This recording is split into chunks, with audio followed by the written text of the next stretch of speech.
मैं आपके सामने गौरव मिगलानी।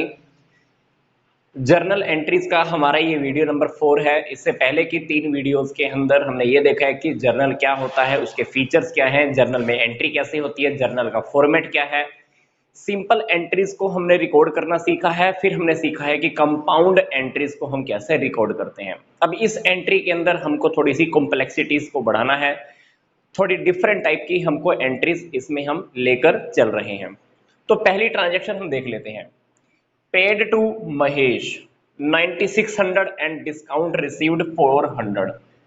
मान लो मैंने महेश कोई पर्सन है, मैंने उससे परचेज की थी, मैंने उसको 9600 रुपीज पे किए हैं और उससे मैंने 400 रुपए डिस्काउंट रिसीव किया है। अब मैंने उससे रिसीव किया है 400 रुपए, इसका मतलब है कि मैंने उसको टोटल देने कितने थे, मैंने उसको 9600 रुपए तो पे कर ही दिए हैं, उससे 400 रुपए का मैंने डिस्काउंट रिसीव किया है। इसका मतलब है कि मैंने उसको कितने की पेमेंट करनी थी, 10,000 की, 10,000 की हमने पेमेंट करनी थी। तो अभी इस एंट्री के अकॉर्डिंग आपको महेश का अकाउंट 10,000 रुपीज से नलीफाई करना पड़ेगा। कैसे? आपके पास से देखो कैश कितना गया है, 9600। रियल के रूल के अकॉर्डिंग आपको क्या करना है, कैश अकाउंट को क्रेडिट करना है। कितने अमाउंट से करना है, 9600 से। तो क्रेडिट साइड में हम 9600 लिख देते हैं। डिस्काउंट कितना रिसीव हुआ है मुझे, 400 रुपए। डिस्काउंट मुझे रिसीव हुआ है, मेरे लिए इनकम है। नॉमिनल के रूल के अकॉर्डिंग इनकम को मैं क्या करूंगा, क्रेडिट करूंगा। तो डेफिनेटली डिस्काउंट रिसीव मेरी इनकम है, तो आप यहां पे लिख दीजिए डिस्काउंट रिसीव्ड अकाउंट कितना, 400 रुपए। महेश का अकाउंट आपको कितने से खाली करना है, अभी 10,000 रुपए से। तो अल्टीमेटली महेश अभी रिसीवर है, तो महेश को आप डेबिट कर दो। Mahesh debit 10,000 rupees. मतलब महेश को हमने 10,000 रुपए देके उसका अकाउंट सेटल कर दिया है। 9600 रुपए हमने उसको कैश पे कर दिए हैं, 400 रुपए का हमने उससे डिस्काउंट रिसीव कर लिया है। तो हमारा महेश से अब इस ट्रांजैक्शन के बाद 10,000 रुपए के लिए कोई लेना देना नहीं है। यहां पे आप नरेशन लिख सकते हैं, क्या महेश को हमने पेमेंट की और उससे डिस्काउंट भी रिसीव किया। नरेशन लिखने के बाद आप इस ट्रांजैक्शन को अंडरलाइन कर दीजिएगा। नेक्स्ट ट्रांजैक्शन देखते हैं। Received cash from the Z 5000।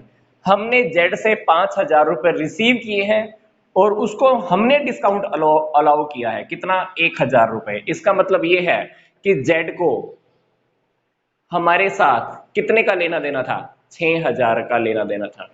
तो जेड से 6,000 का लेना देना था, तभी तो जेड से हमको 5,000 मिले हैं, तभी तो हमने उसको 1,000 का डिस्काउंट दिया है।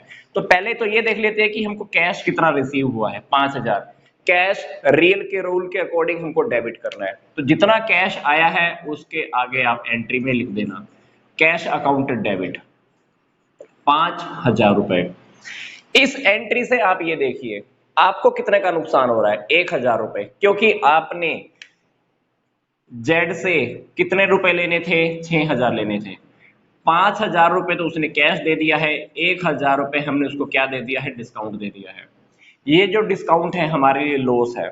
नॉमिनल के रूल के अकॉर्डिंग लॉसेस को भी हम क्या करते हैं, डेबिट करते हैं। तो ये इस लॉस का क्या नाम है, discount allowed. Discount allowed account को आप डेबिट कर दीजिए। अल्टीमेटली जेड को हमें क्या करना है, 6,000 रुपए से क्रेडिट करना है, क्योंकि जेड से हमारा 6,000 रुपए का लेना देना था, 1,000 रुपए हमने उसको डिस्काउंट दे दिए हैं, 5,000 मैंने कैश रिसीव कर लिए। रियल के रूल के अकॉर्डिंग ये डेबिट, नॉमिनल के रूल के अकॉर्डिंग ये हमारा लॉस डेबिट। जेड गिवर है, गिवर को हम क्या करते हैं, क्रेडिट करते हैं। नेक्स्ट एंट्री देखते हैं। Sold goods to Ramesh 6,500। यहां पे बात क्लियर नहीं है, इसलिए हम ये मानकर चलेंगे कि रमेश को हमने सेल किसमें की है, क्रेडिट की है, उधार में हमने सेल की है। हमने पीछे वाली वीडियोस में भी देखा है इस टाइप की एंट्री। तो क्या करना है, Ramesh debit to sales account. तो रमेश को आप 6,500 से क्या कर दो, डेबिट कर दो। रमेश पर्सनल अकाउंट के अकॉर्डिंग रिसीवर है, डेबिट। सेल्स अकाउंट नॉमिनल के अकॉर्डिंग हमारी इनकम है तो इनकम को हम क्या करते हैं, क्रेडिट।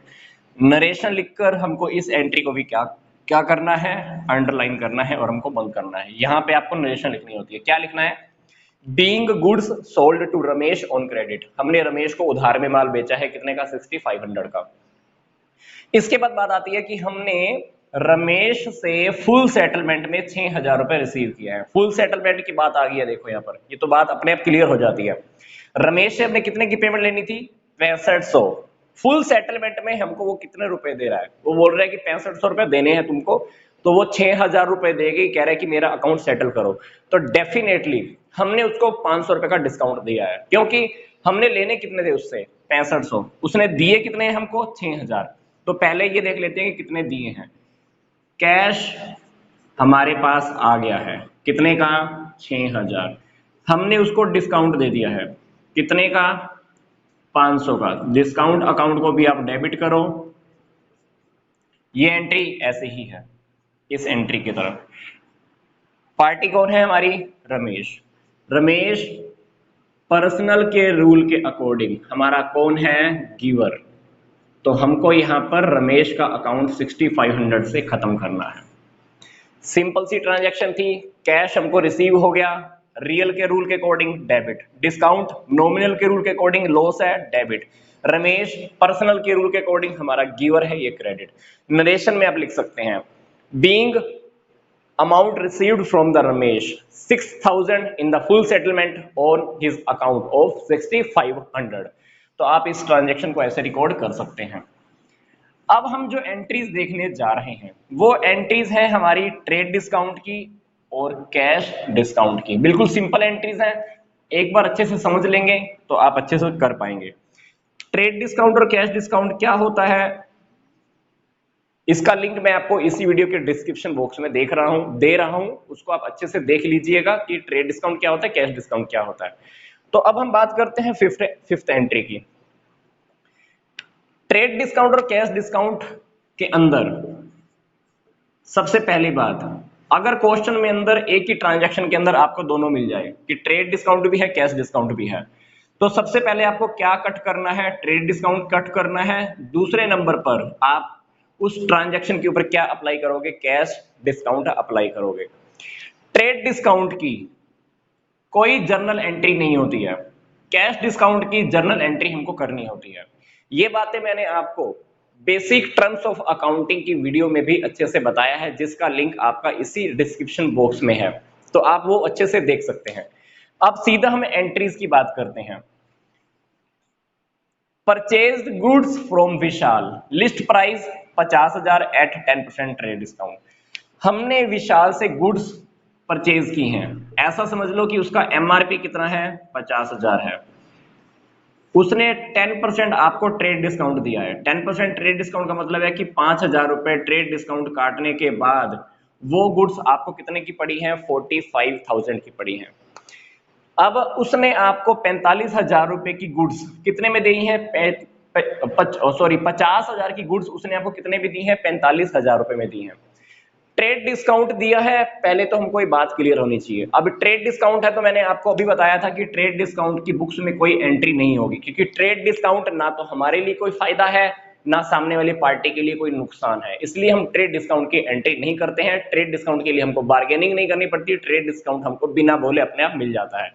तो अल्टीमेटली हम इसकी एंट्री कैसे करेंगे, हमारी जो परचेज है कितने की मानी जाएगी, 45,000 की ही मानी जाएगी कि मैंने विशाल से 45,000 की परचेज की है।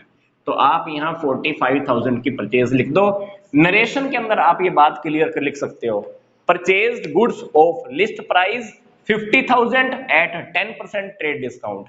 ये बात लिखने के बाद आप क्या करते हो, नरेशन लिखने के बाद आप इस बात को अंडरलाइन कर सकते हो, इस एंट्री को क्लोज कर सकते हो। बात क्लियर नहीं थी यहां पर कि हमने कैश में खरीदी है या उधार में खरीदी है, कैश की तो बात है ही नहीं, इसलिए हमने इस ट्रांजैक्शन में क्या माना है कि हमने उधार में खरीदा है, इसलिए हमने विशाल का ही नाम यूज कर दिया। कैश में होती तो हम यहाँ पे कैश वर्ड यूज कर देते। अगली एंट्री देखते हैं, return goods to Vishal of list price 2000। अब मैंने विशाल से लिस्ट प्राइस के ऊपर ही खरीदा था, अब मैं लिस्ट प्राइस पे ही उसको गुड्स रिटर्न कर रहा हूं। तो रिटर्न करने के टाइम पे एमआरपी कितना है 2000। जब मैंने खरीदा था तब भी तो लिस्ट प्राइस के ऊपर ही लिया था, पर ट्रेड डिस्काउंट कट कर आया था, 10% ट्रेड डिस्काउंट कट गया था। अब जब आप वापस दे रहे हो तो ये भी ट्रेड डिस्काउंट कट कर वापस जाने वाला है, क्योंकि आप उसी पार्टी को ही वापस कर रहे हो, आप विशाल को ही वापस कर रहे हो।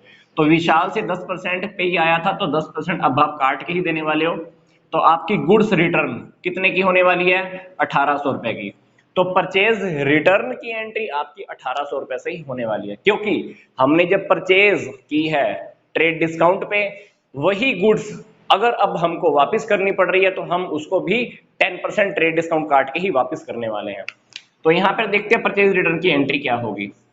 डेफिनेटली विशाल को हम डेबिट करेंगे पर्सनल अकाउंट के रूल के अकॉर्डिंग, और टू परचेज रिटर्न अकाउंट कितने की एंट्री 1800 रुपए की हमने गुड्स उसको रिटर्न किए हैं। हालांकि ये गुड्स 2000 रुपए का एमआरपी था, पर आपने 200 रुपए इसका काट लिया है ट्रेड डिस्काउंट, तो आपको 1800 रुपए में आपने इसको वापस कर दी है। नेक्स्ट बात करते हैं purchase goods from the x. List price कितना है 20,000, आपने एक्स से 20,000 रुपए की गुड्स खरीदी है। ट्रेड डिस्काउंट कितना मिला है आपको 10%, कैश डिस्काउंट कितना मिला है आपको 10%। इसका मतलब है कि आपने उसको हाथों हाथ मान लो पेमेंट कर दी है, इस ट्रांजैक्शन में मान लो आपने उसको पेमेंट कर दी है।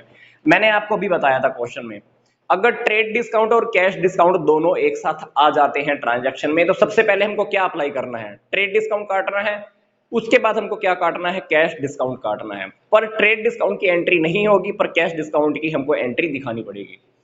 क्या करना है देखो, कितने की गुड्स परचेज की हैं 20,000 लिस्ट प्राइस है, 10% टीडी काटो मतलब 2000। ये गुड्स आपने उसको भी कितने रुपए देने हैं 18,000 रुपए देने हैं। कितने रुपए देने हैं आपने उसको 18,000 रुपए देने हैं। परचेज आपकी कितने की मानी जाएगी 18,000 की मानी जाएगी, क्योंकि ट्रेड डिस्काउंट की एंट्री तो हमने ऊपर भी नहीं की है। तो ये चीज आपकी 18,000 की मानी जाएगी, ट्रेड डिस्काउंट की तो आपको एंट्री वैसे भी नहीं करनी है। 18,000 रुपए के ऊपर भी आप उसको अगर अभी पेमेंट दे देते हो तो वो आपको बोल रहा है कि 10% आपको वो कैश डिस्काउंट देने वाला है। ऐसा मानकर चलते हैं कि हमने उसको भी पेमेंट दे दी है, मतलब 10% वो आपको कैश डिस्काउंट देने के लिए तैयार है। कैश डिस्काउंट 18,000 के ऊपर ही लगेगा, तो ये आपको उसको अमाउंट देना होगा 16,200 रुपए। कैश की भी एंट्री आपको दिखानी पड़ेगी, कैश आपके पास से गया, कैश डिस्काउंट आपके लिए फायदा है, कैश डिस्काउंट की हमको एंट्री करके दिखानी है। कैश आपके पास से चला गया, ये भी हमको दिखाना है। ठीक है, किस लिए दिया है परचेज का। अल्टीमेटली मैंने आपको बताया था अभी, हमारी परचेज कितने की मानी जाएगी 18,000 रुपए की, क्योंकि 2,000 अगर ऐड करके आप 20,000 दिखाओगे तो आपकी गलत हो जाएगी एंट्री। आपको ट्रेड डिस्काउंट काटने के बाद ही आपको अपनी एंट्री दिखानी है, तो आपको 18,000 रुपए की परचेज दिखानी है। 18,000 की परचेज के बदले आपके पास से कैश कितना गया है 16,200। आपको डिस्काउंट कितना रिसीव हुआ है, that is the cash discount. Cash discount receive हुआ है हमको 1800 रुपए। तो इस तरह से हमको ये एंट्री को रिकॉर्ड करना है। परचेज अकाउंट को हम पहले भी डेबिट करते हैं, कैश अकाउंट रियल के रूल के according credit what goes out. Cash discount हमारे लिए इनकम है, क्योंकि 1800 रुपए का हमको फायदा हुआ है, तो इनकम क्रेडिट करते हैं नॉमिनल के रूल के अकॉर्डिंग। तो हमको ऐसे एंट्री करनी है। मैं आपको फिर से रिपीट कर रहा हूं, ट्रेड डिस्काउंट सबसे पहले काटेंगे पर उसकी कोई एंट्री नहीं करते हैं, उसके बाद कैश डिस्काउंट भी काटेंगे, उसकी एंट्री हमको करनी है। कैश डिस्काउंट की एंट्री क्यों करते हैं, ये आप इसी वीडियो की डिस्क्रिप्शन बॉक्स में उस लिंक को दिए हुए को समझेंगे तो आप उसको अच्छे से समझ पाएंगे। तो नेक्स्ट वीडियो में हम थोड़े से और कॉम्प्लेक्स केसेस को देखेंगे। तो यहां तक का वीडियो देखने के लिए आपका बहुत बहुत धन्यवाद।